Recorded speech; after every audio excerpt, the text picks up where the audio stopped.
Up next, it's Barefoot Chris Hackinson and Taurus Jeremy Mark.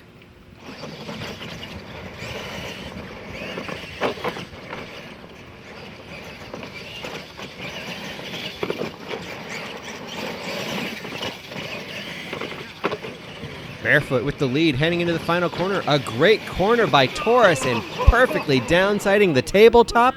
Taurus moves on.